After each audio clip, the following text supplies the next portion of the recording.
Anastácio, do Centro de Ciências do Mar e do Ambiente da Universidade de Évora, ao professor Filipe Ribeiro, do CIVIC e do Marei, e também da Faculdade de Ciências da Universidade de Lisboa, e a doutora Milen Matos, da Associação BioLiving, e também que trabalha no sector da área de conservação e educação ambiental do município de Lousada. No início vamos fazer uma breve apresentação, que serei eu. Meu nome é Laura Gonçalves, eu trabalho na ASPEA, que é a Associação Portuguesa de Educação Ambiental, e trabalho também aqui no projeto Life in Basacua. Se queremos fazer uma breve apresentação do projeto, de todos os recursos que foram produzidos até agora e qual é o estado brevemente do projeto, e depois daremos passo às 3 apresentações dos oradores. Informar que esta sessão está a ser gravada, assim que no caso de não quererem aparecer na gravação, simplesmente podem desligar a câmara. Se têm alguma dúvida, podem escreverla no chat e tentaremos ir dando resposta quer no final das apresentações ou no final, no tempo de debate. Também disse que muitos de vocês enviaram perguntas quando realizaram a inscrição no evento. Também vamos tentar ao longo das apresentações dar resposta às perguntas, e caso alguma fique por responder, nós depois vamos criar uma ata do evento e que será enviado para todos os participantes, para que não fique nenhuma dúvida por resolver. Não sei porque a minha apresentação não avança. Pronto, para os que não conheçam, o projeto Life in Basacua é um projeto que é cofinanciado pelo programa LIFE, e é um projeto, neste caso, que é na área da comunicação e da informação. O tema do projeto são as espécies exóticas invasoras, e o objetivo principal do projeto é alertar e sensibilizar a sociedade civil e alguns grupos chaves para este problema e analisar quais são os impactos. O projeto é de âmbito ibérico, sendo que a coordenação do projeto é feita em Espanha, pela Universidade de Múrcia, e são muitas as entidades envolvidas, primeiro a nível dos beneficiários associados, isto é, os parceiros do projeto, mas depois já aos poucos, e já tendo em conta que estamos no segundo, terceiro ano do projeto, porque iniciou em 2018, mas no final do ano, já cada vez são mais as entidades que se têm associado ao projeto com a ideia de organizarmos atividades em conjunto.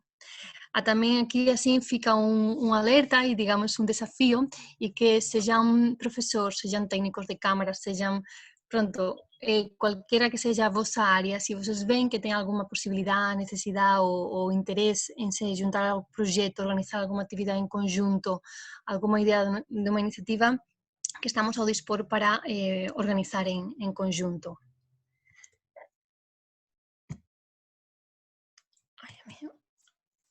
O objetivo do projeto, obviamente, tendo em conta essa temática, sempre será reduzir, não, a introdução e o facto de estas espécies exóticas invasoras se espalharem mais e ocuparem maior território. E para isso nos focamos digamos, em 2 áreas. Refiro-me a todo o grupo, a equipa do projeto, mais ligado à comunicação, que isto está ligado à prevenção e à detecção rápida. Isto é porque quando falamos da problemática das espécies exóticas invasoras, é difícil falar de eliminar, se fala máis de controlar. E nós, para controlar este problema, é moito importante que todas as persoas, todos os intervinientes no río, sexan capaces de detectar a entrada, seja pelo vector que seja desta especie, para así prevenir digamos, a maior ocorrencia de impactos e conseguir organizar medidas para iso. No caso da ASPE, nós estamos máis focados nos eventos ligados á comunicación do problema, seja a través de accións de formación, eventos de voluntariado, ciencia cidadá, workshops, seminarios, ou seja, eventos que comuniquen o problema para, como falamos, focar nesta prevención. E há outras entidades, como son toda a academia e as universidades, están focados nestes sistemas, no, de detección rápida, que están máis, digamos, ligado a toda esta análise dos riscos de diagnóstico e de avaliación dos impactos das exóticas invasoras. O público-alvo do proxecto é vasto, é grande. Non estamos a focar No caso da ASPE, a nosa actividade está máis focada a educadores ambientais, escolas, profesores, etc., mas as actividades están sendo organizadas para unha grande variedade, desde academias cientistas, agentes de fiscalización, administración pública, utilizadores de ríos, sejam pescadores, asociações, empresas deportivas, moitos media, acuarios, jardins zoológicos, unha grande quantidade de entidades. Têm sido organizadas formações desde para a Guardia Civil, que é como o SEPNA en España, formações para técnicos de cámaras municipais, formações de profesores, moitos eventos en ríos relacionados con voluntariado ambiental e ciencia cidadá, un gran número de actividades. E para... Ai, que disculpen, mas o meu PowerPoint pasa moito devagar. Agora, quería aquí mostrar un pequeno gráfico desde o inicio do proxecto para verem o tipo de institucións que máis ten estado envolvidas na implementación do proxecto e na organización de actividades. E destacamos todo o que é as parcerías que estamos a ter con cámaras municipais, toda a academia e as universidades que están tamén envolvidas na produción de conteúdos, de recursos e participación en eventos, os usuarios dos ríos e tamén o sector educativo.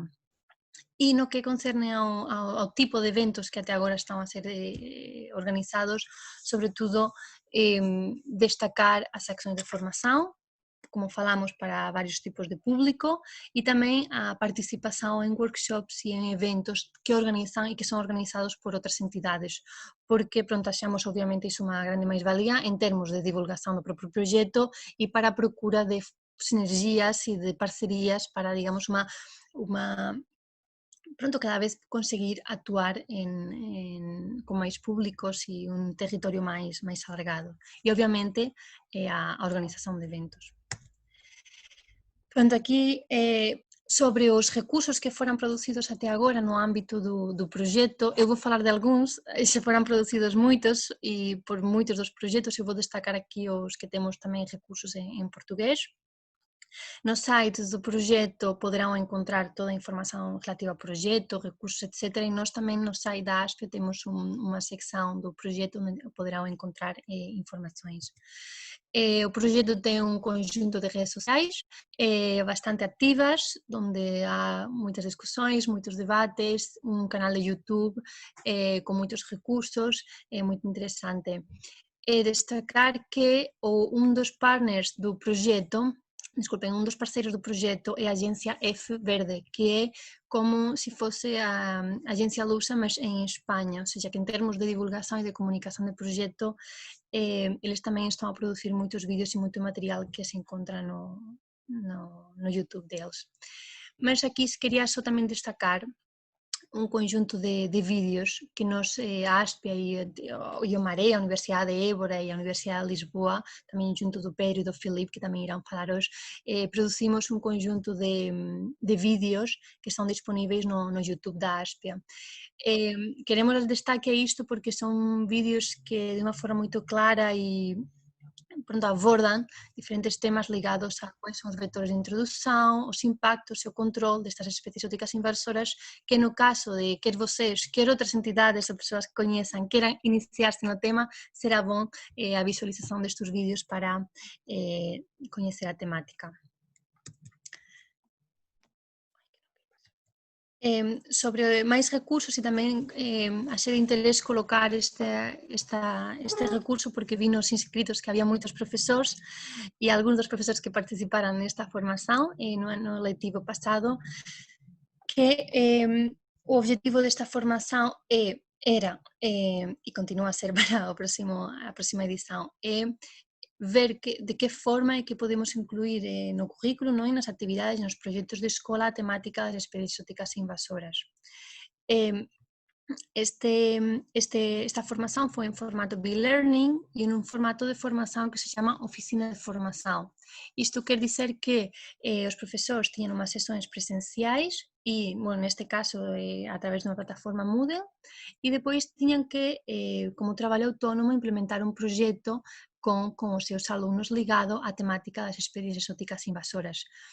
E tamén estaba prevista a organización en maio dunha conferencia no ámbito deste proxecto, mas infelizmente con a situación da pandemia tivemos que cancelar a conferencia, mas esperamos que no próximo ano sexa posible organizar a conferencia, porque achamos que estes momentos de partilla, e de troca de experiencias entre os jovens é moito interesante.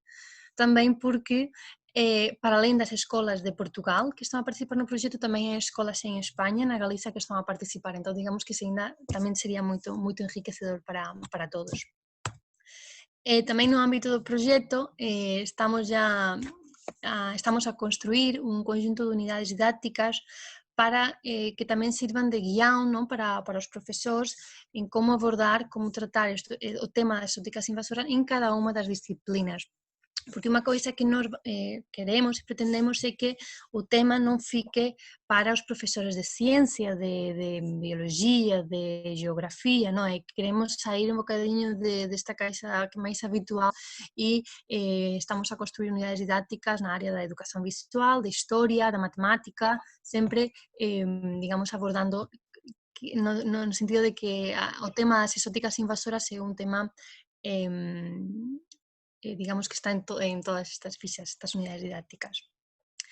Esperamos ter até o final do ano disponíveis estas unidades didácticas. Estas unidades didácticas primeiro van pasar por unha fase de test para ver se realmente funcionan e facer unha avaliación previa e depois serán disponibilizadas para todas as persoas que queiran sempre e sempre estaremos disponíveis para alguma pequena acción de formación ou acompañamento na súa utilización.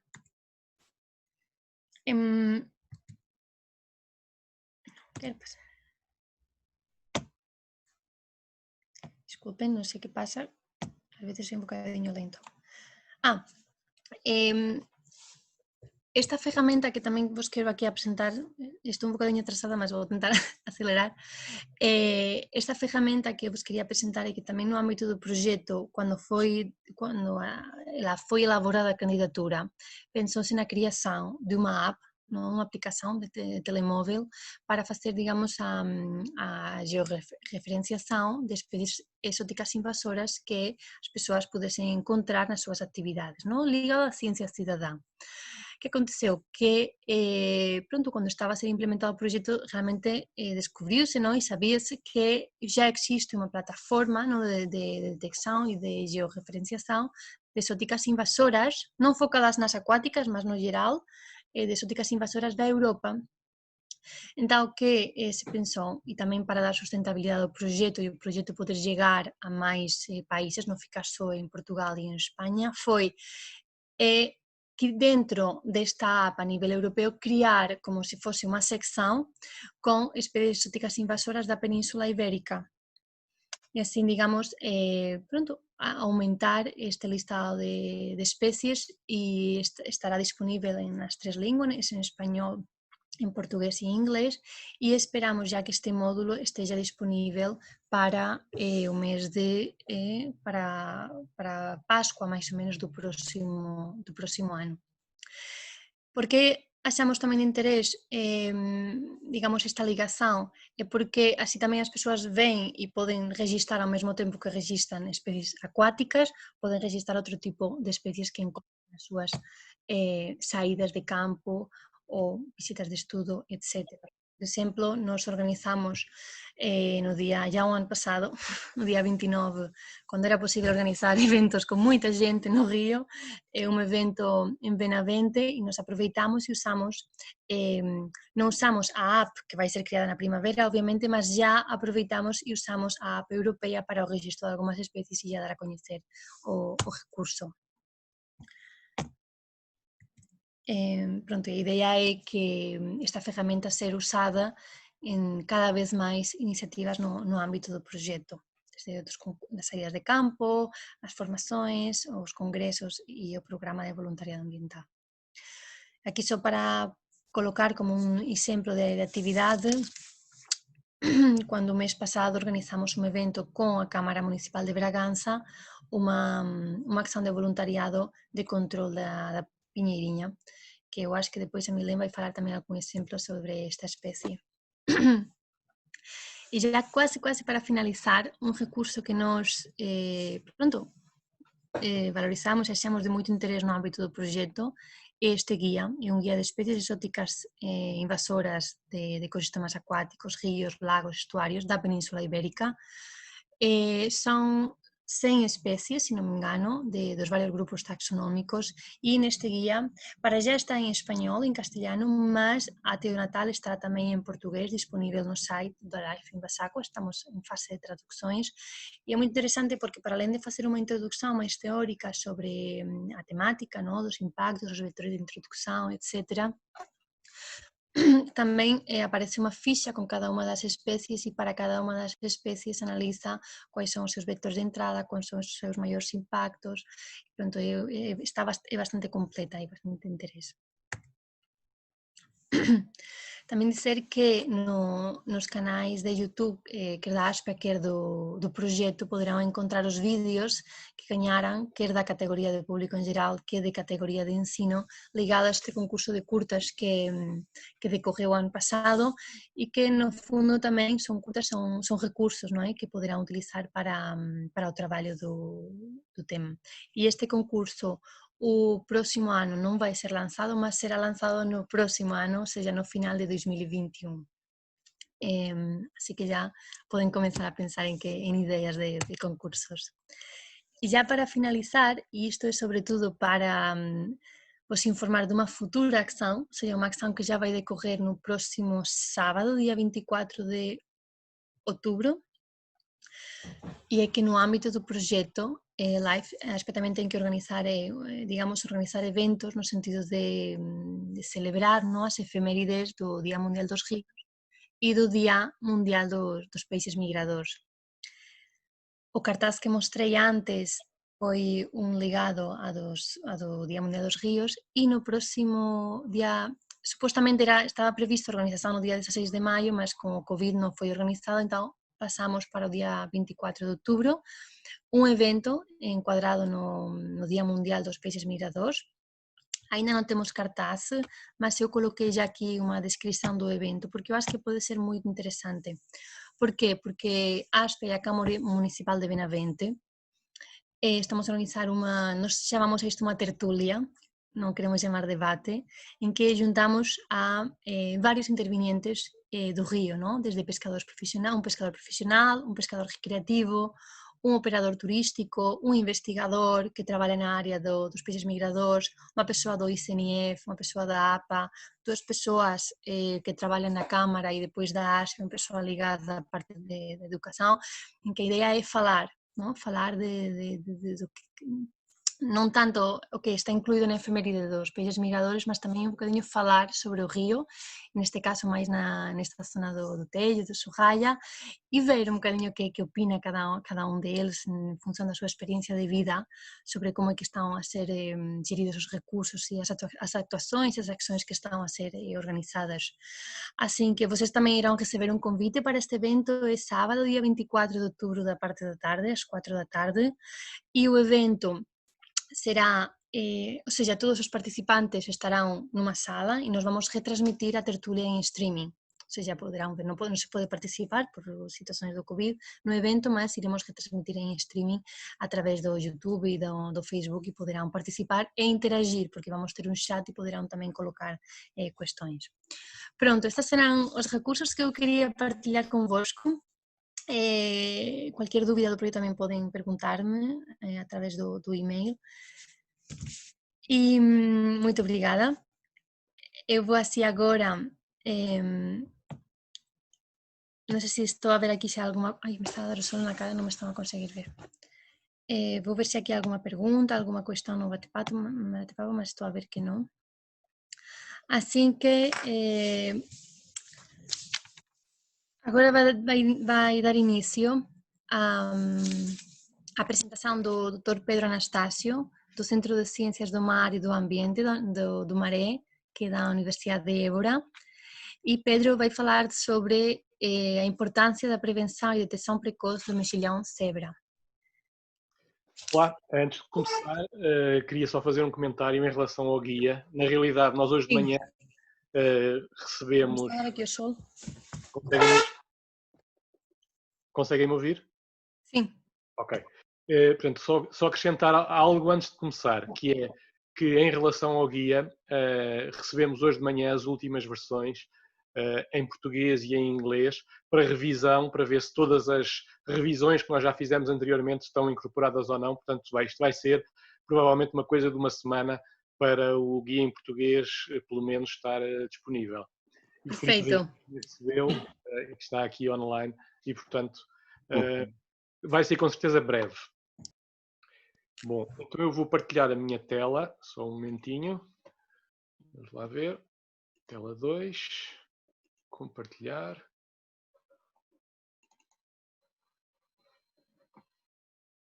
Boa tarde.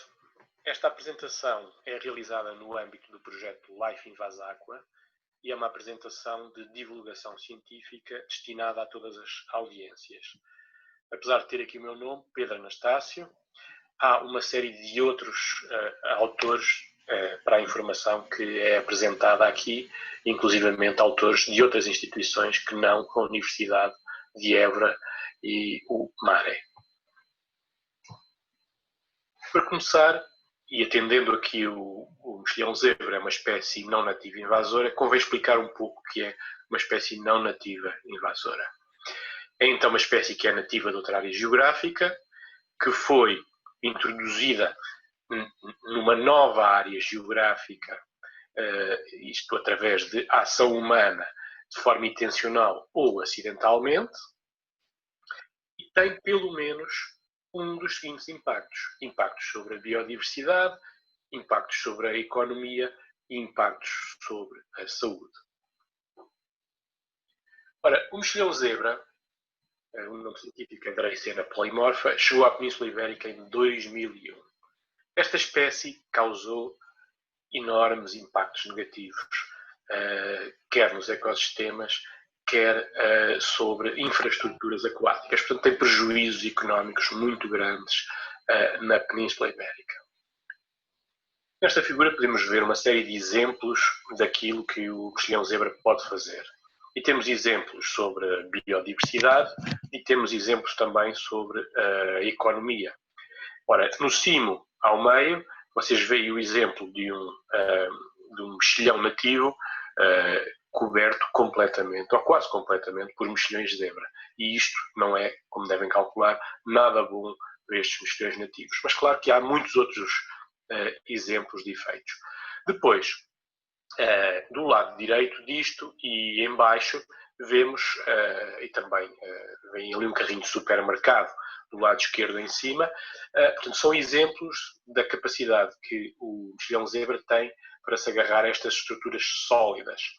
E isto pode, muitas vezes, gerar prejuízos muito grandes, como vocês veem no caso da hélice do barco, que ficou na água esquecido durante algum tempo, e nas tubagens que estão ao fundo do lado direito e que podem ficar completamente obstruídas. Para além disso, do lado esquerdo, veem que, para além de mexilhões e outras coisas, qualquer organismo que tenha estrutura sólida, como seja a carapaça de um macroinvertebrado, neste caso um lagostim, poderá ser coberta por mexilhões de zebra, inclusivamente permitindo que este seja transportado de umas zonas para outras. Houve algumas quantificações do impacto económico da espécie e gostava de referir o caso de Espanha, em que só no Ebro, que é um rio, na bacia do Ebro, basicamente, entre 2001 e 2010, esta invasão custou mais de 13 milhões de euros. Outro exemplo que eu gostava de vos apresentar é o da Flórida. Flórida é um estado dos Estados Unidos da América e só neste estado as perdas económicas causadas por esta espécie são de 244 milhões de dólares ao longo de 20 anos. Portanto, estamos a falar mesmo de muito dinheiro associado à presença desta espécie e, portanto, temos que ter muita atenção com aquilo que ela causa em termos económicos. Ora, aqui neste slide que vocês veem, tem aquilo que é uma imagem de um guia de espécies invasoras aquáticas, em português, que está prestes a sair no âmbito do projeto Life Invasaqua. E esta folha em particular, ou esta página em particular, é dedicada a um mexilhão zebra. No topo, do lado direito, vocês podem ver a distribuição, neste momento, do mexilhão zebra na Península Ibérica. E veem que há uma série de bacias de rios que foram invadidas por esta espécie. Temos o Ebro, o Júcar, o Segura e o Guadalquivir em Espanha. E a espécie ainda é pontualmente detectada em vários outros rios na Península Ibérica. Como é que esta espécie se propaga? Nós já sabemos bastante sobre isto. Inclusivamente, a nossa equipa fez algumas experiências. Sabe-se que a navegação é fundamental para a propagação desta espécie. Mas, para além disso, há também muitos outros processos ligados ao transporte de materiais entre zonas de água, como sejam equipamento de pesca, por exemplo, que podem transportar as larvas desta espécie ou mesmo os adultos, mas temos também uma possibilidade marginal de transporte por parte de aves. E vou-vos falar então um pouco de detecção precoce de larvas. As larvas podem então ser detectadas através de microscopia de luz polarizada cruzada. E este slide mostra duas fotos.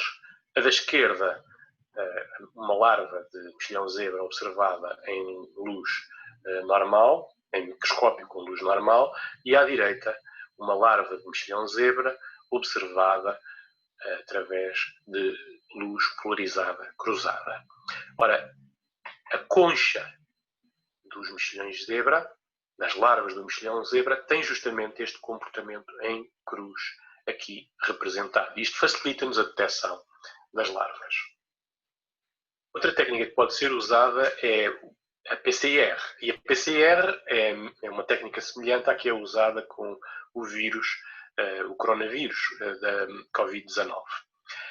Neste caso, aplicamos a PCR à detecção de segmentos ou frações de DNA mitocondrial do mexilhão zebra e não a RNA do coronavírus. Passamos agora para a situação em Portugal. Aquilo que eu vou relatar em seguida pode ser encontrado com maior detalhe neste artigo, cujo primeiro autor é o David Catita, da EADIA, e no qual a nossa equipa da Universidade de Évora, do MARE, participou. Então, o mexilhão zebra foi detectado em outubro de 2019 no reservatório do Alfundão, que é um reservatório que fica na Bacia do Sado. E este reservatório fica na Bacia do Sado, junto à barragem do Pisão, que é uma barragem muitíssimo maior, e na imagem seguinte vamos perceber um pouco a lógica do sistema. O que vemos aqui são várias figuras que representam quer a detecção da espécie, quer o processo de eliminação da espécie do local. E do lado direito vem um mapa com uma série de quadradinhos que representam os locais onde foram penduradas cordas, que são as cordas que vocês veem ali na figura B, e essas cordas permitem monitorizar a ocorrência do mexilhão zebra. Nenhuma das outras cordas tinha mexilhões zebra, mas esta, no reservatório de Alfundão, tinha, e, portanto, foi-se verificar a extensão da invasão. Bom, o que se fez foi, primeiro, perceber onde é que o mexilhão estava e depois aplicar cloro à água, de maneira a conseguir debelar esta invasão por parte de mexilhão zebra. Deixou-se ficar o sistema durante vários dias com este cloro.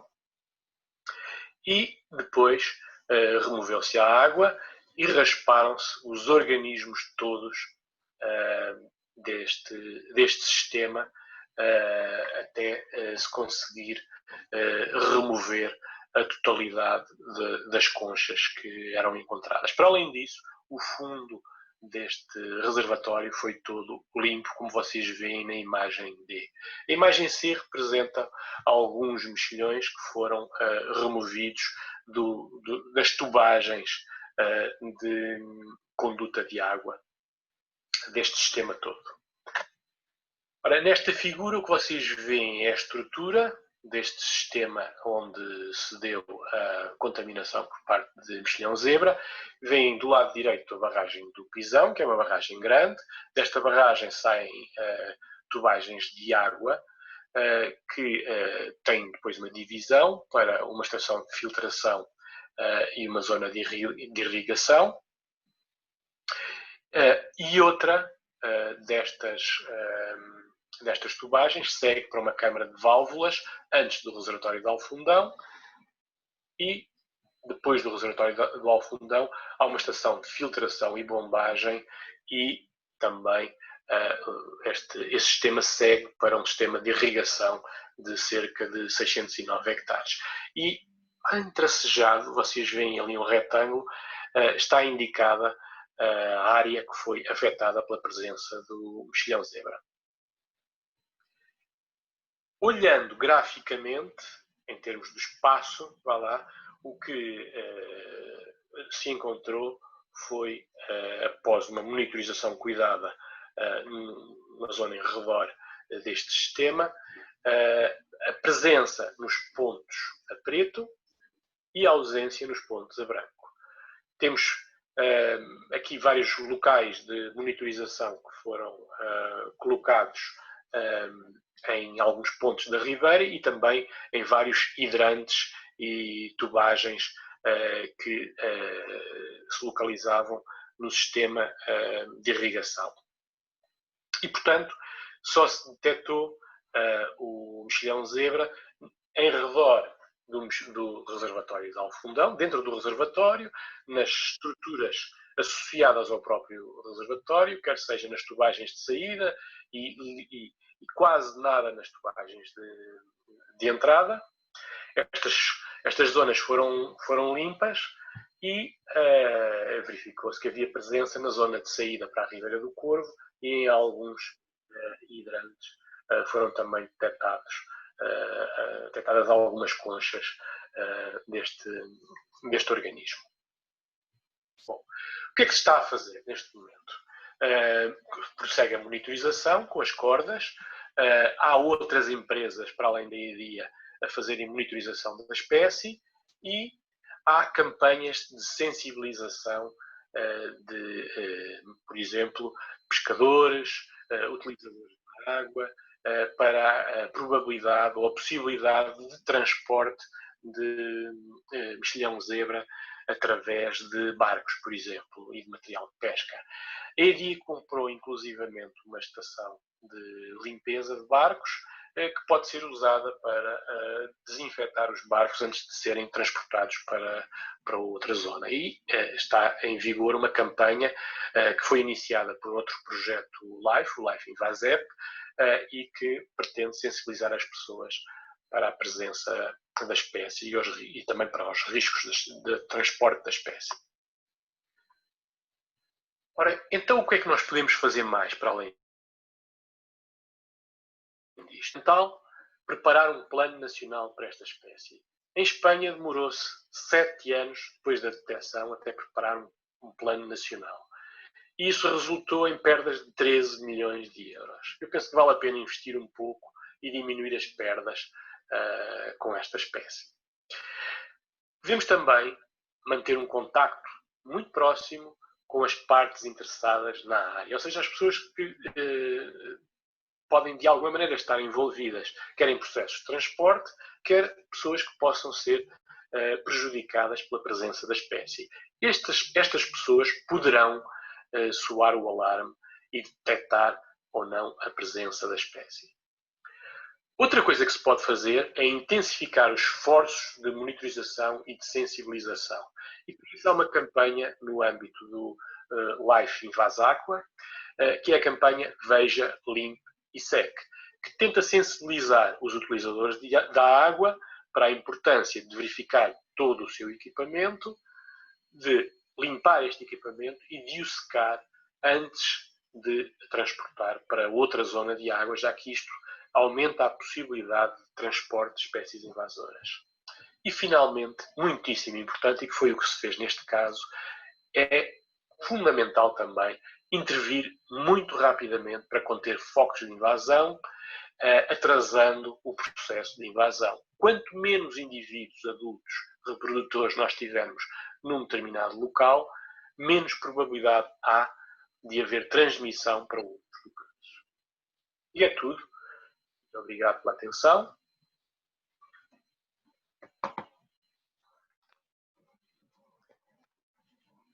Ora, só um minutinho.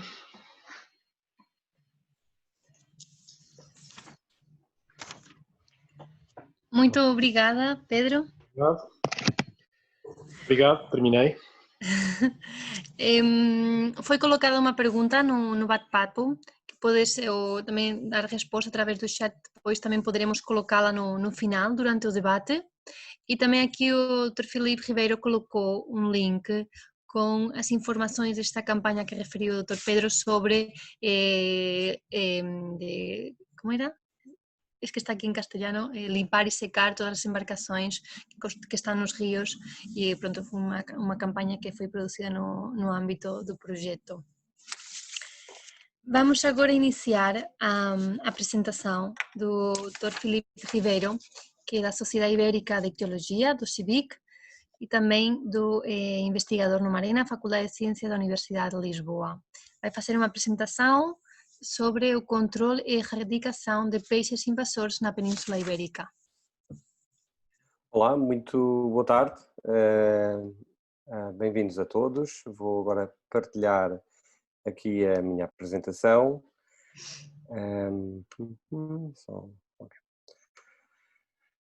Como o foco deste webinar tem a ver um bocado com métodos ou exemplos de ações de controle de espécies invasoras, eu tentei focar-me em exemplos que nos são próximos geograficamente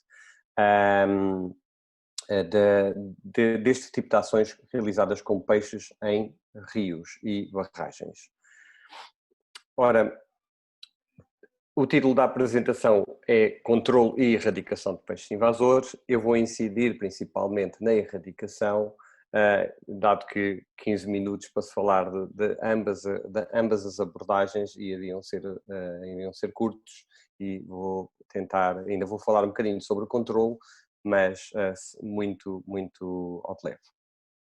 Ora, um trabalho que o Pedro Anastácio fez, liderou, em que fez uma revisão de todos os animais exóticos que ocorrem nas nossas águas continentais, verificou que em Portugal continental e ilhas temos pelo menos 83 registros de animais exóticos. Nem todos são invasores, alguns são invasores, mas que essa taxa de chegada às nossas águas continentais, às nossas águas doces, é de 2 a 3 espécies por ano. No caso dos peixes, as taxas são menores, aqui são valores agregados por década, e atualmente temos cerca de uma espécie de peixe exótico a chegar a Portugal a cada 2 anos, e que se consegue estabelecer uma população em meio selvagem. Ora, que espécies são essas?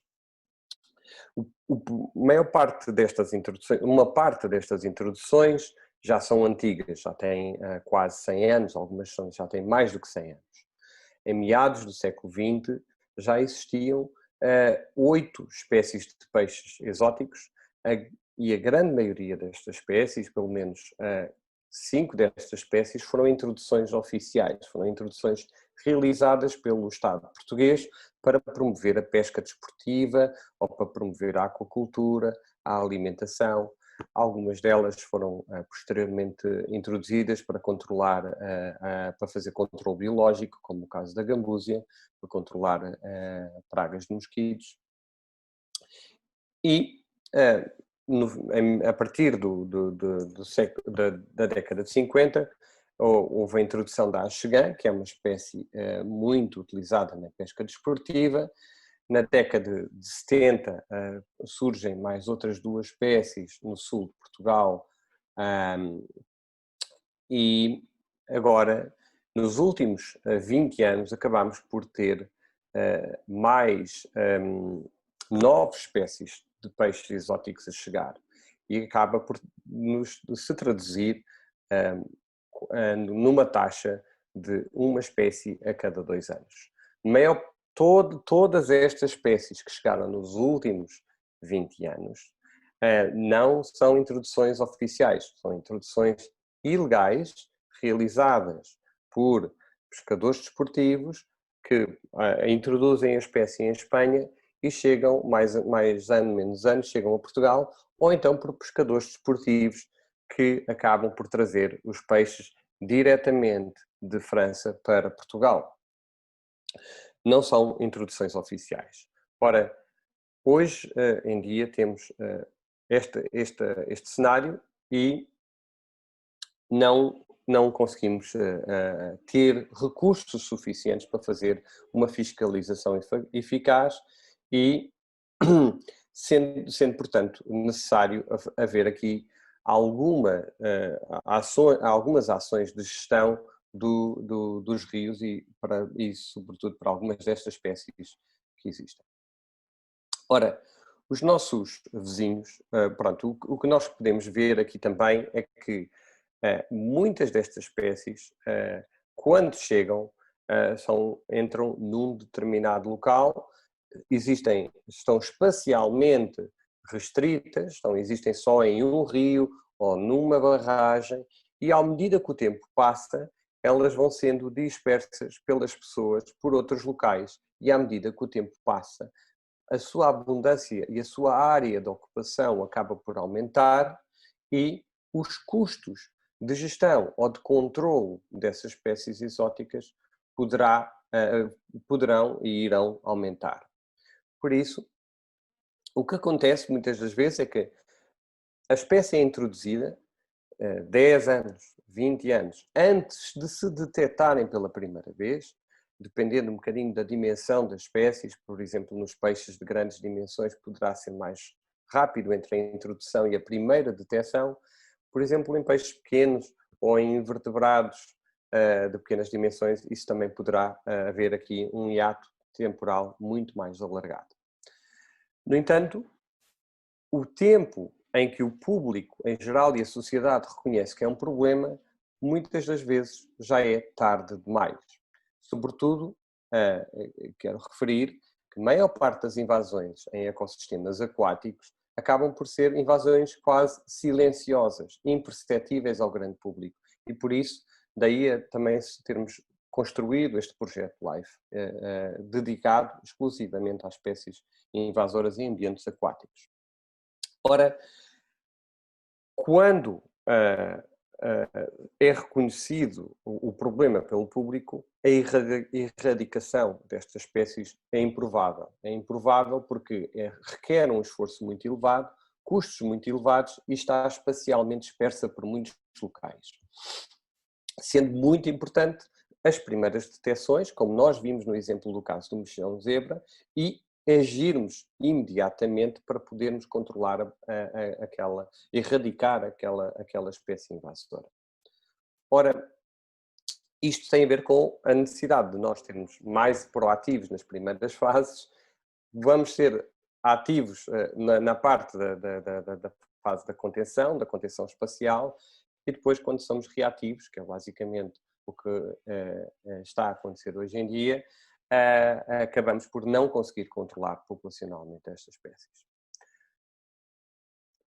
Ora, o que é que nós podemos aprender com o exemplo que se passa em Espanha no caso da erradicação de peixes invasores? Ora, fazendo aqui, neste momento existem 2 exemplos em Espanha, já se tentou e já se erradicou duas espécies invasoras em Espanha, em Portugal não. Nós estamos muito atrasados relativamente aos nossos colegas espanhóis e temos muito a aprender dos nossos colegas espanhóis. Ora, um primeiro exemplo foi a da carpa, realizado há 14 anos atrás, em 2006, numa lagoa com 32 hectares na Andaluzia e, basicamente, essa lagoa continha uma das populações de uma ave aquática muito ameaçada e prioritária pela União Europeia e estava-se a verificar que a carpa destruía a vegetação aquática e impedia que essas aves se nidificassem e prevalecessem ali e que atingissem essa população. Estava-se a verificar que havia uma diminuição muito grande e estava-se a verificar que havia esse declínio que era por causa da carne. O segundo exemplo era do góbio de boca subida, que existe numa pequena linha de água, numa pequena ribeira, num rio que é afluente do rio Guadiana. Porquê é que os nossos colegas espanhóis decidiram fazer isso? Porque esta espécie é um vetor de uma doença que causa mortalidades em peixes nativos, em mortalidades na ordem dos 80% a 90% de peixes nativos. Peixes nativos que muitos deles são endémicos da Península Ibérica e nós temos essa obrigação de os preservar e de os conservar. Ora, os nossos colegas, nós para erradicarmos umas populações a nível espacial, precisamos de selecionar um método. Ora, os métodos físicos de pesca elétrica de redes ou de esvaziamento de rios, de barragens, acabam por ser custosos e pouco eficazes. Métodos biológicos, a introdução do agente patogénico, basicamente podemos estar a criar um outro monstro, não há certeza que isso aconteça. A introdução de um predador, muitas das vezes o que acontece é que o predador controla inicialmente a população, mas depois não acaba por levar à extinção. A edição do genoma para criar genes que reduzam a fecundidade destas populações é possível, mas isso estamos a muitas décadas ainda de se aplicar e há questões éticas por trás disto. Por isso, a questão da aplicação de químicos em linhas de água foi equacionada e foi implementada pelos nossos colegas. Porquê? Porque é uma aplicação aparente fácil, mais ou menos em termos operacionais será mais fácil, será mais contida no espaço, os resultados são rápidos, há aqui uma relação com os resíduos que existe, mas que são fáceis de tratar, é de baixo custo e apresenta um baixo risco para a saúde humana, se bem que ele existe. Ora, no entanto, é necessário aqui várias fases para se chegar aqui a este tratamento. Uma planificação, a planificação envolve, nomeadamente, questões relacionadas com o licenciamento da operação, quer a nível nacional, quer a nível europeu. Atualmente, na Europa, é proibida a aplicação de qualquer química em linhas de água. E isso muito provavelmente irá mudar para estes casos excepcionais, mas ainda não é permitido. É preciso conhecer-se a biologia da espécie, quando é que ela se reproduz, se há agregações ou não há agregações, conhecer as condições do terreno, estabelecer um período de aplicação, porque pode haver períodos que não façam sentido fazer isso, fazer testes para avaliar as dosagens a aplicar deste químico e depois fazer aqui comunicação com os stakeholders, com a sociedade que existe nestas localidades, estabelecer protocolos muito importantes de proteção individual das pessoas que vão trabalhar e também de tratamento dos resíduos e depois de desinfecção dos equipamentos. Na fase de pré-tratamento, é necessário ver questões tão simples como a acessibilidade ao rio. Por exemplo, nesta imagem que vocês veem aí, passa uma linha de água, uma ribeira, e é preciso limpar o caminho até lá e é preciso, para se permitir o tratamento. É preciso fazer primeiro uma campanha de pesca elétrica para retirar as espécies nativas e mantê-las em cativeiro até ser seguro voltar a colocar de volta no sistema. Na fase de tratamento é necessário escolher a técnica de aplicação, através de um barril de colocação do químico, ou através da dispersão por barco, ou até dispersão manual. E depois é preciso ter muito cuidado para se isolar a área ao público, também ao gado, e depois remover o material biológico que morreu. Após a aplicação da rotenona, a rotenona degrada-se ao fim de um determinado período. Através da luz e através da temperatura acaba por se degradar. No entanto, após o tratamento é necessário fazer análises químicas regulares e que normalmente podem demorar 24 horas, 48 horas, mas o período que os nossos colegas estabeleceram para a Espanha foi de 2 semanas. Após o tratamento disso, faço uma nova avaliação através de uma pesca, de uma monitorização das comunidades, para ver se há necessidade de fazer um segundo tratamento e depois, uma vez estando o sistema limpo, voltar-se a reintroduzir os peixes nativos que foram salvos. Ora, depois é necessário sempre fazer uma fase de monitorização ao longo do tempo, avaliar os impactos sobre a outra fauna que existe, os anfíbios, os répteis, os invertebrados. Já se conhecem alguns impactos em invertebrados, nomeadamente nos mexilhões nativos, que podem também ser salvos e mantidos em cativeiro durante algum tempo. E depois o que eu acho que é extremamente importante é fazer a comunicação dos resultados à população e usuários. Ora, e nós cá em Portugal, nós temos 20 espécies de peixes exóticos, não podemos ir a todo lado, não podemos ir a todas as espécies, não temos recursos intermináveis.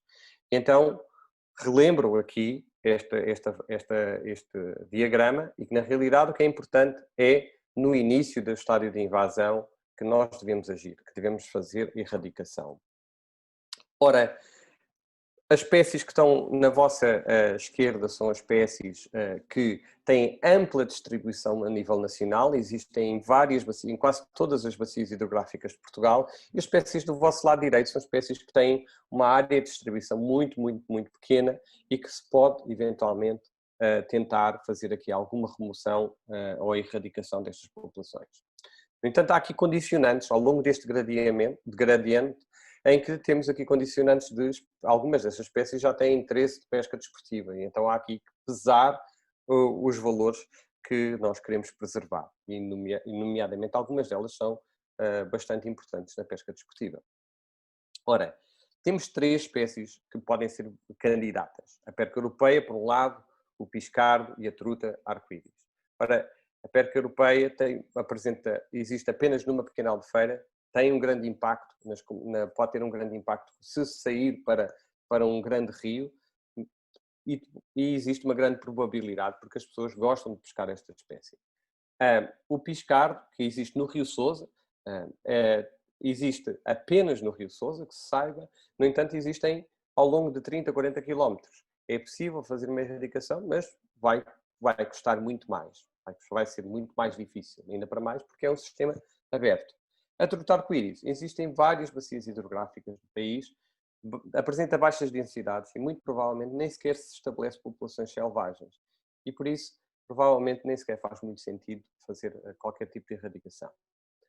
Na perca europeia, o que nós podemos ver aqui é que existe numa pequena albufeira que tem 3 hectares e está muito contida a nível nacional. E faz bastante sentido fazer-se um tratamento para esta população. Ora, outras ferramentas de gestão dos peixes invasores, de controle de peixes, das populações de peixes invasores. A atual lei da pesca é o principal mecanismo, a principal ferramenta. os pescadores desportivos, quando apanham um peixe que não está enquadrado dentro da lei da pesca, não podem libertá-los à natureza, ou seja, são obrigados a removê-los da natureza. E por isso, esse é um dos principais mecanismos e tem que ser aplicado pelos mais de 200 mil pescadores desportivos em águas interiores. Para aquelas espécies que têm algum interesse gastronómico, se calhar faz sentido, e que têm ampla distribuição a nível nacional, se calhar faz sentido aumentar aqui a pressão de pesca profissional e recreativa para manter essas populações a níveis mais baixos. E por último, acho que há quando existe uma população de peixes invasores em algumas barragens, se calhar faz bastante sentido tentar-se criar, conter-se essas populações, esses peixes, nessas barragens. Nomeadamente, isso já foi tentado nos Estados Unidos e com sucesso para o lúcio, em que a água que saía dessa barragem passava por uma estrutura, por uns tubos que tinham uns cestos metálicos e impedia a dispersão desse lúcio para áreas, para um sistema aberto em que basicamente iria causar maiores impactos. Isto são coisas que já foram implementadas em Portugal, no entanto ainda requerem ainda mais trabalho. Queria agradecer a todos, sobretudo aos colegas espanhóis, ao Filipe Morcillo e ao Carlos Fernandes Delgado, que me disponibilizaram a sua experiência e os seus slides, ao Pedro Guerreiro e a toda a equipa Life Invasar. Muito obrigado. Muito obrigada, Filipe. Foram também colocadas aqui algumas questões no chat, mas também serão abordadas no final das apresentações. E assim vamos iniciar a última apresentação de hoje, que será feita pela doutora Milene Matos, da Associação BioLiving. Também trabalha no sector, na área de conservação e educação ambiental do município de Lousada. E a apresentação é sobre o controle de invasoras da ciência e a missão comunitária. Pronto, vai falar de experiências ligadas ao controle e também de como está o posicionamento das pessoas perante o problema. Obrigada, Milene. Pode partilhar o ecrã e tem que ativar o som. Obrigada, Laura e à Áspia pelo convite e aqui um cumprimento especial à plateia e aos colegas oradores com excelentes apresentações. A minha apresentação é bastante diferente das anteriores, ou seja, não foca tanto a questão científica e a problemática em si, mas a tentativa da comunidade em contribuir para a sua resolução. Vou aqui partilhar o meu ecrã. Creio que já estarão a ver. Uhum.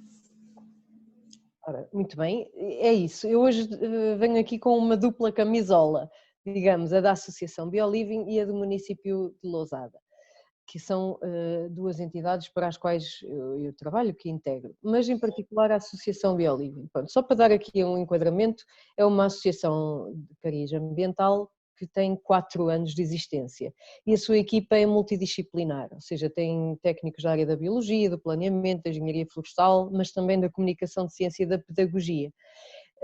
E nós, em qualquer abordagem que temos, inclusive no controle de invasoras, fazemos questão de ter esta perspectiva multidisciplinar e transversal na nossa atuação ambiental, porque os biólogos não sabem tudo, os planeadores não sabem tudo, os educadores ambientais também não, etc, etc, mas todos juntos conseguimos ter uma visão mais holística e mais empática até com a própria comunidade, digamos assim. Eu vou aqui fazer este enquadramento muito rápido, mas é só para que entendam como é que nós integramos o controle das invasoras na nossa forma de atuar. A BioLiving assenta a sua atuação cidadã e técnica em 4 eixos de atuação. O primeiro na conservação da natureza, é o nosso objetivo último. O segundo na formação e educação ambiental, mas também prestamos serviços de monitorização e consultoria ambiental e trabalhamos também as questões da inclusão social e da ação social. Portanto, principalmente estaremos a falar de conservação da natureza e neste âmbito o que é que já fizemos? Nós, pelas nossas mãos, da associação diretamente, já plantámos mais de 10.000 árvores, inclusive em áreas que estavam ecologicamente degradadas, por exemplo, através de severas invasões ecológicas. Em parceria com outras entidades já lá vão mais de 50.000 árvores e com isto já restaurámos mais de 20 hectares. Eu sei que não é super expressivo, mas para uma entidade que faz isto voluntariamente e com 4 anos de existência já tem alguma expressão no terreno e já vamos ver mais em particular onde. Ainda na conservação da natureza, nós trabalhamos com a proteção de espécies, em particular espécies protegidas e ameaçadas. Temos aqui a vaca loura, que é uma das nossas grandes bandeiras, mas, por exemplo, a Quioglossa lusitanica, a salamandra lusitanica, é outra. E outras das ações que fazemos é o controle de espécies invasoras. No âmbito de uma gestão territorial sustentável, damos apoio técnico e damos apoio científico e fundamentação para a tomada de decisão de autarquias, de outros colegas das associações ou até de empresas que solicitem o nosso apoio técnico, quer para a atuação no terreno, quer para dinamizar campanhas e projetos de marketing territorial, digamos assim. E obviamente também trabalhamos com escolas. Bom, em todos estes públicos, em todas estas atividades, é recorrente e é a nossa prática diária falarmos de espécies exóticas invasoras. Qualquer profissional da conservação da natureza hoje em dia lida com as invasoras e é um assunto incontornável. Como é que nós lidamos com ele sem ser a ação direta? Fazemos educação e formação, por exemplo, através de oficinas, de atividades de sensibilização, de sessões e seminários e palestras como esta onde estamos agora e também atividades de formação, ação. E isto é fundamental, ensinar as próprias pessoas a evitar ou mitigar o problema e controlar invasões que já estejam em curso. Bom, a associação está sediada no município de Albergaria Velha, onde nós realizamos muitas atividades a cada ano e damos também apoio técnico na gestão dos seus espaços.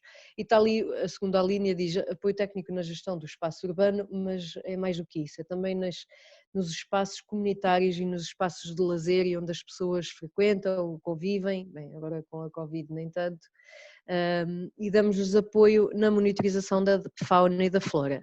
E aqui inclui-se, por exemplo, a pateira de Frossos, que não é tão conhecida como a de Formentelas, mas é também um local com relevância ecológica bastante significativa.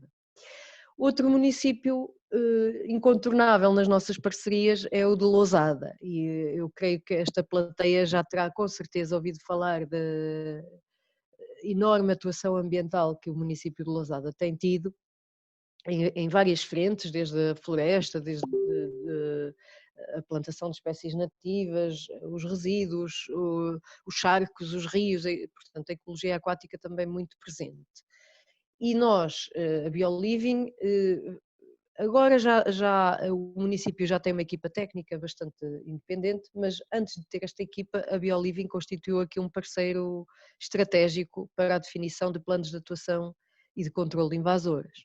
Bom, e agora vou falar um bocadinho, agora são imagens, portanto a parte mais formal eu já falei, são imagens que eu gostaria de comentar que ilustram um pouco o nosso processo de controle de invasoras. Bom, esta fotografia foi captada num dos 7 campos de voluntariado internacional que nós já realizamos, ou seja, no verão nós durante 2 semanas recebemos jovens que se inscrevem através de entidades de juventude equivalentes ao nosso IPDJ nos seus países, inscrevem-se para vir a Portugal 2 semanas de estar connosco. Isto é importante não só pelo trabalho que é concretizado, mas porque estes jovens passam a ser embaixadores da mensagem que aprenderam aqui. E não é pouco dizer isto, porque nós tivemos já jovens, por exemplo, da área da economia, e que agora estão a fazer pós-graduações e mestrados em gestão do território ou em valorização da biodiversidade, por exemplo. Portanto, são experiências que marcam e que impactam quando são tratadas como a formação / ação, ou seja, eles estão a executar, mas explica-se-lhes o porquê e depois eles próprios acabam por dinamizar este tipo de atuação consciente nas suas comunidades. Bom, neste caso em particular estão a trabalhar em ambiente florestal e estão a fazer um controle manual, um controle mecânico de acácias, e a nossa área de atuação principal até é a floresta, mas já chegamos aqui, já lá chegaremos às aquáticas. Aqui é outro, isto é na nascente do rio Mesio. Portanto, isto foi este verão, noutro desses campos internacionais, e temos aí as jovens estrangeiras a controlar estas acácias. Com este descasque, as acácias vão morrer, mas morrem em toda a sua extensão, até o último centímetro de raiz, porque estas espécies, a acácia de Albater, a acácia melanoxylon, são muito agressivas e se as cortarmos é muito pior. Elas voltam a nascer, digamos, por toiça, por raiz, seja como for, com muita força. E, portanto, nós debilitamos-las ao cortar o fluxo de seiva bruta e de seiva elaborada na periferia do tronco e elas acabam por morrer à fome. Este processo leva cerca depende dos locais, mas mais ou menos em média 1 ano, e portanto daqui a 1 ano nós desmontaremos estas árvores, tendo a certeza que elas não vão voltar a nascer, e substituiremos por espécies nativas. Volto a dizer, isto é na nascente do rio Mesio, portanto, logo à partida, nos seus primeiros 5 metros de extensão, este rio ficava logo carregado de sementes de acácia, que iriam migrar pelo rio abaixo para outras áreas geográficas. E isto é importante que se entenda, a ecologia aquática não depende só de espécies aquáticas, mas de toda a sua envolvente. Neste caso, portanto, o Mesio em Lousada, aqui voltamos à Albergaria Velha, estamos nas margens do rio Fílveda. Eu não sei se conseguem perceber que tem ali umas infraestruturas de fazer churrascos e umas mesas de merendas. Pronto, isto é uma área de lazer muito querida pela população da Albergaria Velha e foi extremamente polémico quando nós intervimos aqui. Portanto, a mesma situação, uma mancha da acácia, neste caso a Austrália, muito severa, com acácias com dezenas de anos, chamadas de sementões, ou seja, produzem enormes quantidades de semente. E estão, ali a rapariga que está mais à esquerda, já está mesmo na margem do rio, portanto elas estão a verter todas estas quilogramas e quilogramas de sementes diretamente para o rio. Bom, nós abordámos esta situação com a Câmara Municipal, que por sua vez também articulou com a Junta de Freguesia. Este parque de merendas em particular é de um rancho folclórico, portanto é de uma entidade particular, também foi envolvida no processo de decisão, toda a gente autorizou, toda a gente percebeu os motivos porque é que tínhamos que controlar estas acácias. Não foi pacífico e eu trouxe aqui alguns comentários que nós recebemos no Facebook e foi engraçado porque tivemos o invasoras.pt e a Plataforma Europeia de Controlo de Invasoras a partilhar aquilo que fizemos, aquele álbum de fotografias como excelente prática de envolvimento da comunidade e da juventude no controlo de invasoras, mas a comunidade local respondeu-nos assim, que isto era um crime, que nós éramos uma cambada de desocupados, que as árvores sempre lá estiveram e nunca houve problema, que nós explicámos, não é, fundamentação técnica e legal, e eles disseram que sim, que à esquerda todas as leis têm exceções e para mim claramente este era um caso de exceção, que nos fomos para lá divertir à grande e cometer uma atrocidade, que somos mentes iluminadas, que somos os senhores doutores e que fizemos uma brutalidade e pronto, eu filtrei, não é? Porque também houve insultos que eu não poderia trazer para aqui. Mas isto para dizer que a perspectiva varia completamente do público-alvo que nos está a ver. O público-alvo mais letrado, mais informado, vem-nos dar todos os elogios. O cidadão comum, digamos, cada vez menos, mas ainda é muito pouco sensível a estas ações. Mas estamos em ambiente florestal, num parque de merendas. Vou trazer outros aspectos, e porque este é um seminário sobre espécies aquáticas, e até agora ainda não falei delas. Em Lousada existe o projeto Lousada Guarda-Rios, que forma patrulhas, como estão a ver, isso é uma pilha de saquinhos, dentro de cada saquinho nós colocamos um colete, um manual, e material para os voluntários fazerem a monitorização de troços de rio de 250 metros, e essa monitorização, por exemplo, registra descargas ilegais, a presença de resíduos, mas também a presença de espécies invasoras. É outro nós pedimos às pessoas que nos sinalizem onde é que estão, depois priorizamos a intervenção em cada troço de rio e regularmente fazemos ações de voluntariado ou ações com a autarquia para remover essas invasoras.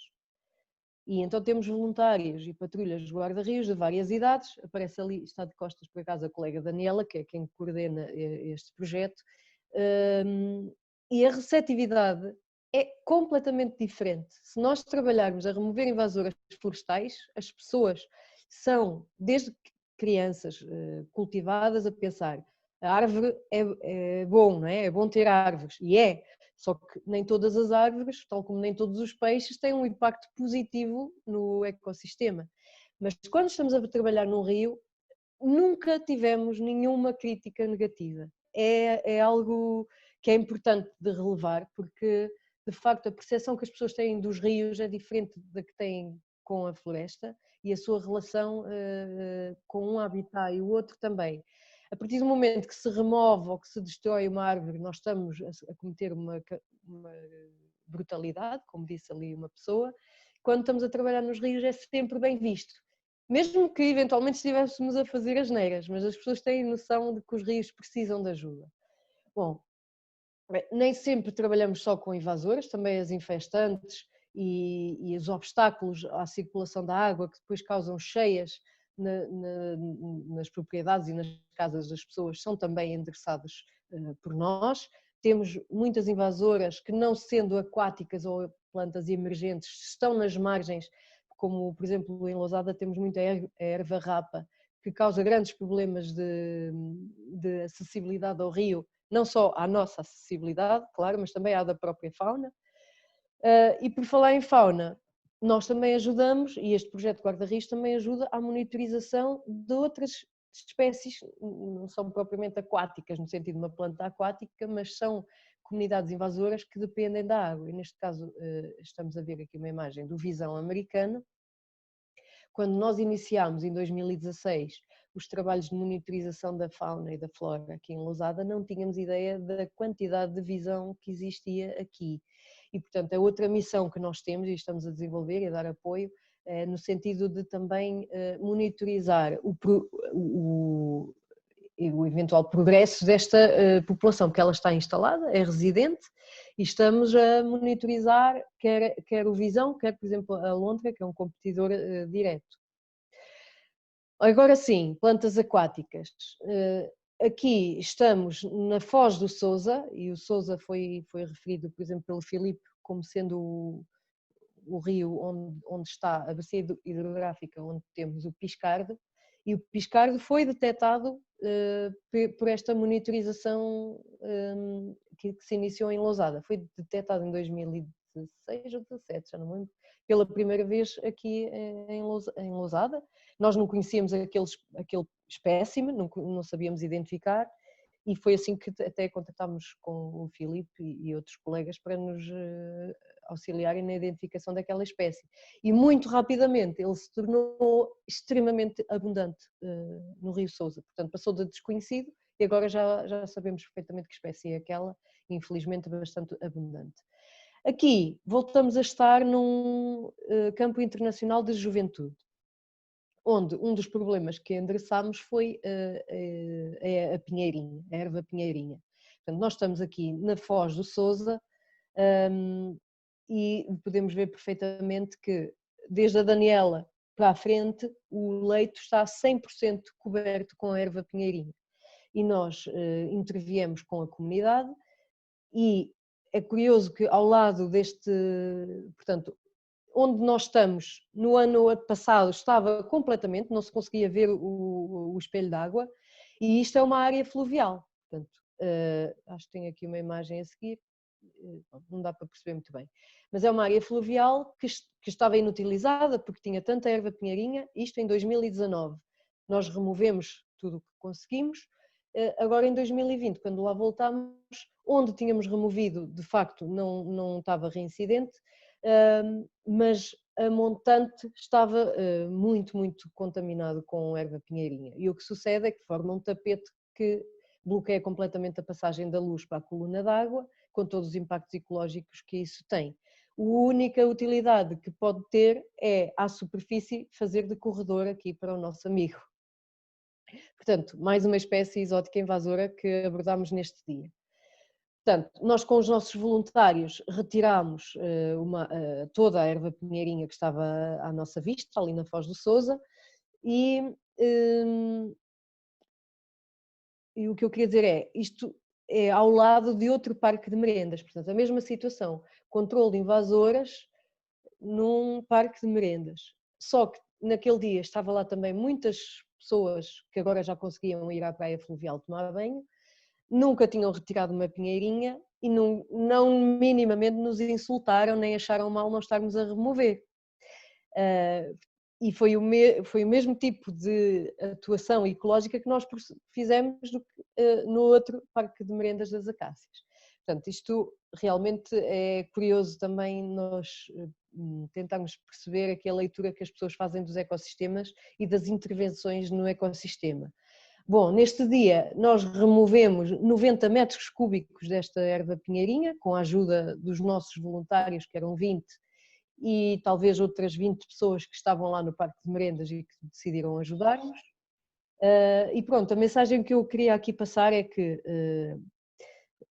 realmente quando portanto, os estudos científicos trazem a informação e depois compete quer à academia, quer às associações e às autarquias beberem essa ciência e aplicarem-na de uma forma inteligível para as pessoas e, se possível, envolver sempre essas pessoas antes da atuação, porque uma atuação que seja previamente informada e que seja consentida pela comunidade vai ter uma aceitação completamente diferente do que aquela que nós tivemos aqueles comentários todos.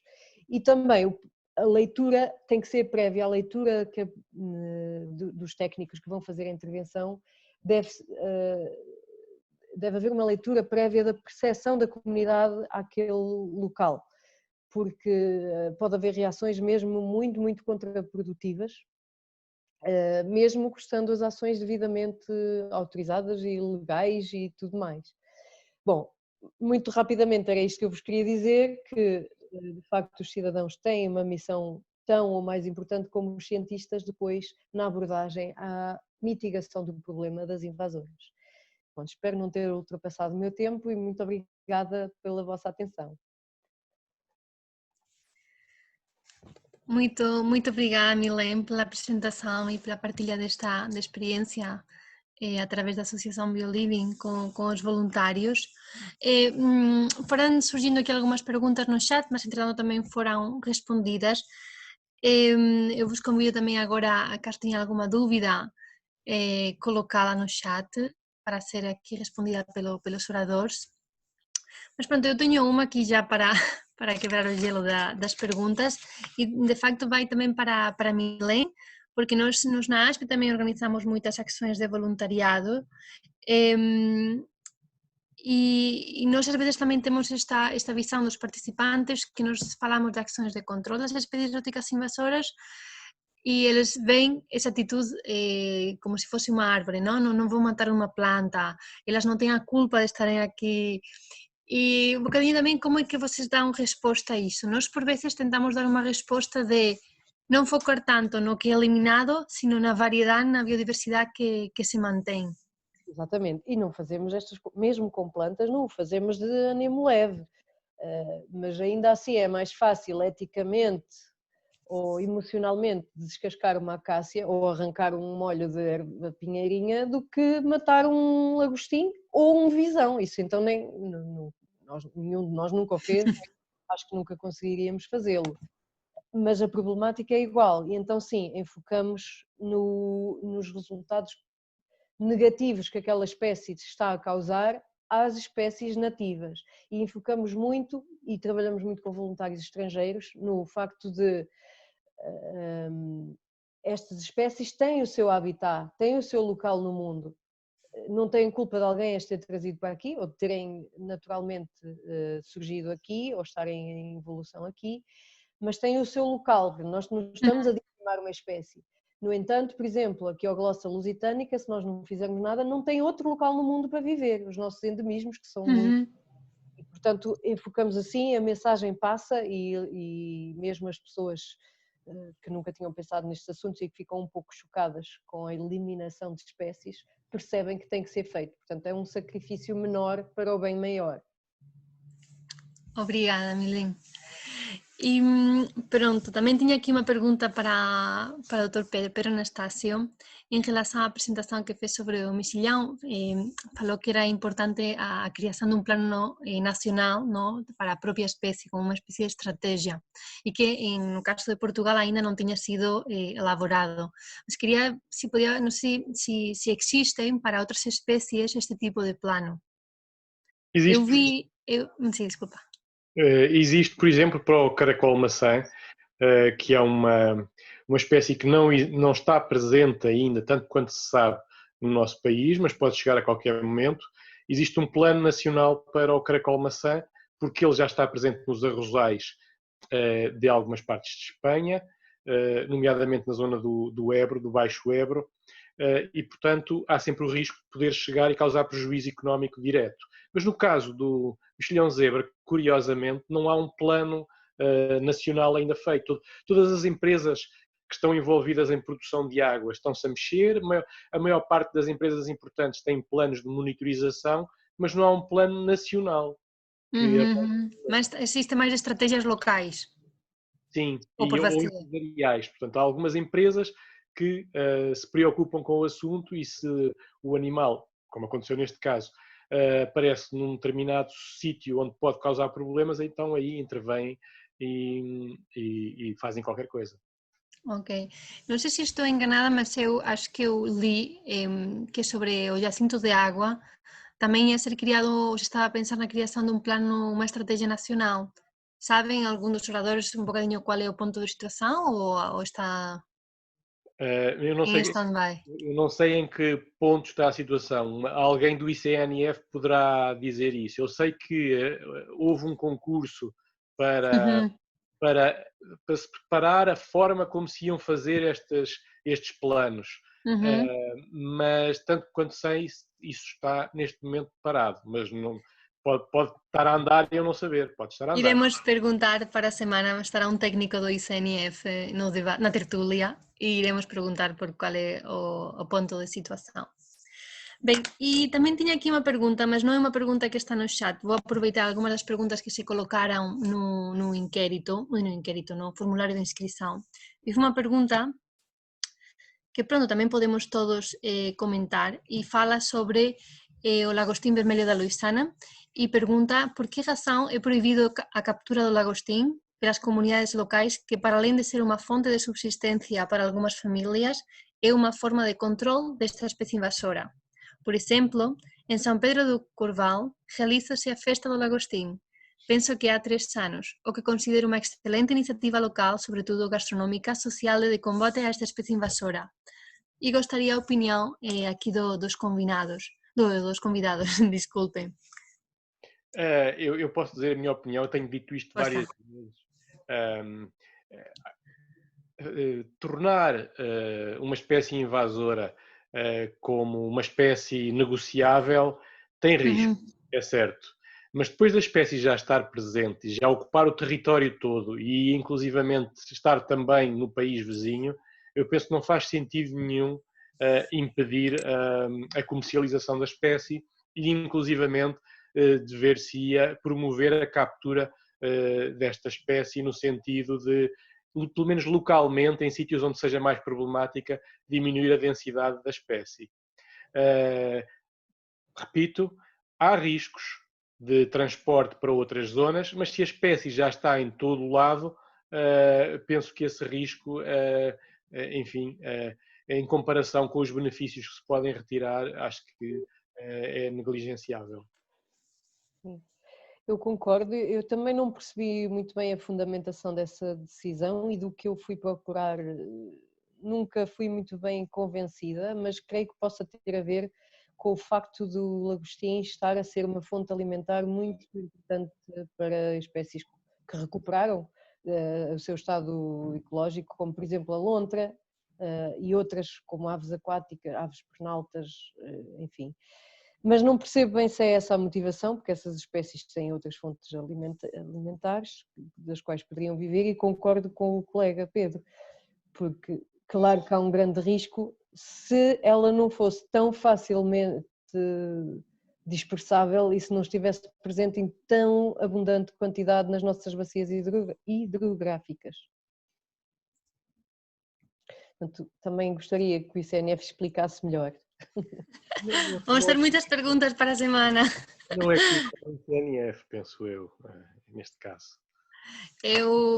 Pronto, na própria legislação, no decreto que fala da gestão, se vamos ler a letra, eu fui ver em pormenor quais serão as atividades, diz que é proibida, não, a detenção, cedência, compra, venda, oferta de venda, transporte, cultivo, criação ou utilização como planta ornamental. Mas pronto, temos que pôr em debate, porque de facto se a comunidade local já faz um uso e consume, também é um tema de grande debate. Eu só queria acrescentar uma coisa, para além desse festival, há Uhum. outra carreira do Zezer também já há muitos anos, e com muita gente também. Filipe, ia fazer algum comentário? É só dizer que faz todo sentido num contexto em que uma espécie está amplamente distribuída pelo país todo, que tem um impacto ambiental, um reconhecido impacto ambiental, uma forma de se controlar populacionalmente e controlar-se esses impactos é através da sua exploração comercial, se tiver esse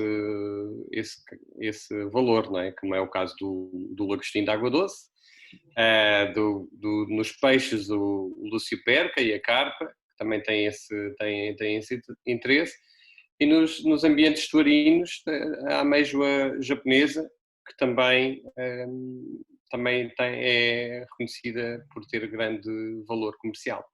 Uhum. Perfeito. Obrigada. Eu vou também aqui lançar mais uma pergunta que foi colocada no formulário de inscrição, e é sobre o controle biológico das espécies exóticas invasoras.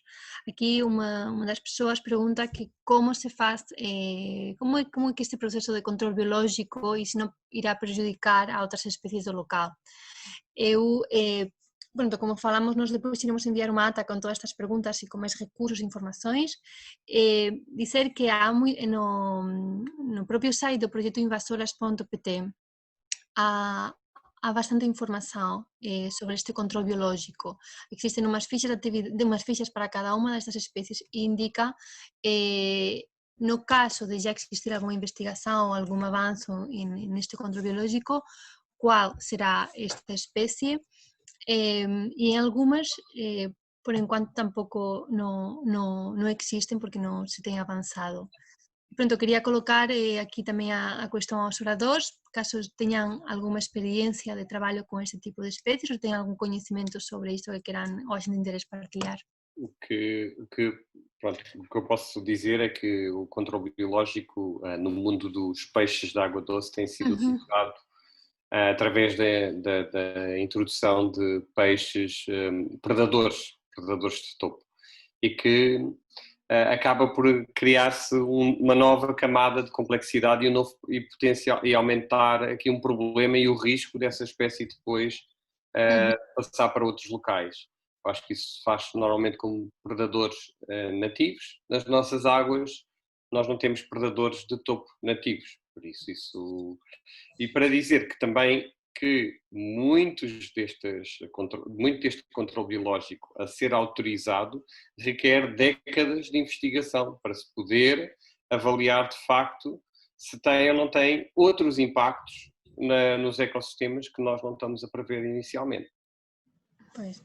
Eu lembro-me de um exemplo, que é o exemplo, não em ecossistemas aquáticos, mas em ecossistemas terrestres, do controle de algumas espécies de acácia através de uma vespa. Temos aqui um exemplo de controle que já está a ser implementado por uma equipa de Coimbra. E que necessitou de 12 anos e de uma enorme investigação na segurança alimentar para se garantir que não iria ter outros impactos.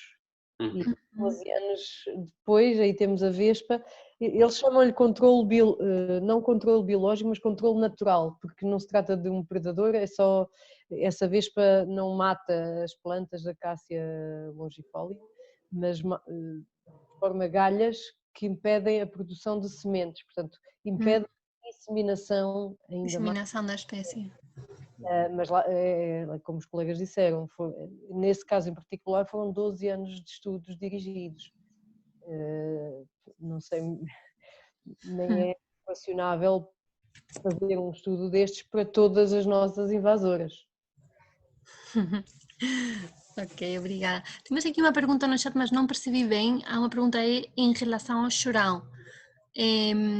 Mas não sei exatamente ao que se refere. Do Plano Nacional. Quando eu falei do Jacinto d'Água. Isso havia para o chorão, e acho que estamos na mesma. Aliás, o chorão, tanto quanto eu sei, tem sido encarado com menos urgência do que o Jacinto, também pela própria ecologia da espécie. Então, pronto, não sei se há alguma questão, se não, já estamos agora aqui no fim do nosso seminário online. Houve uma pergunta acerca do mexilhão, a perguntar se chegou à Península Ibérica só em Espanha e só em água doce. Sim, é uma espécie de água doce. Sim, logo no início, desculpa, Pedro. É uma espécie de água doce e, portanto, não ocorre nos nossos mares. Não. É de água doce, eventualmente com um bocadinho de salinidade em alguns sítios, mas, portanto, não é uma espécie marinha.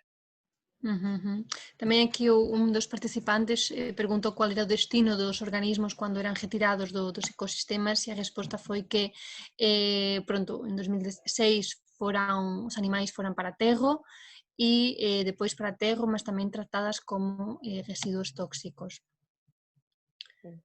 No nosso caso, aqueles 90 metros cúbicos de erva daninha, como é uma espécie aquática, precisa de ambiente aquático para proliferar e para lançar propágulos e sementes, e, portanto foram enterrados pelo município, eu creio que a 4 metros de profundidade para compostar e apodrecer.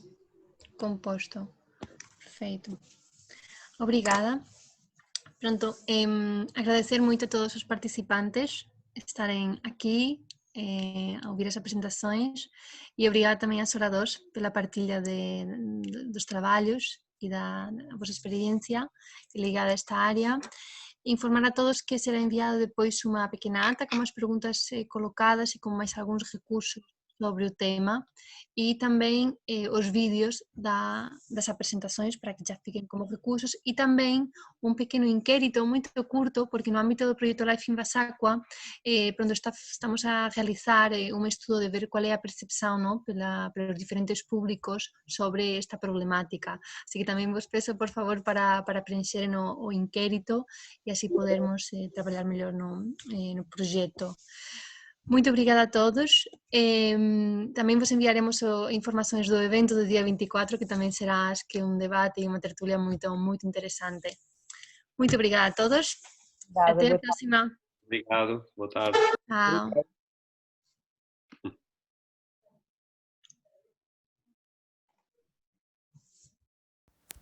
Reportagem realizada com o apoio do Programa LIFE da União Europeia.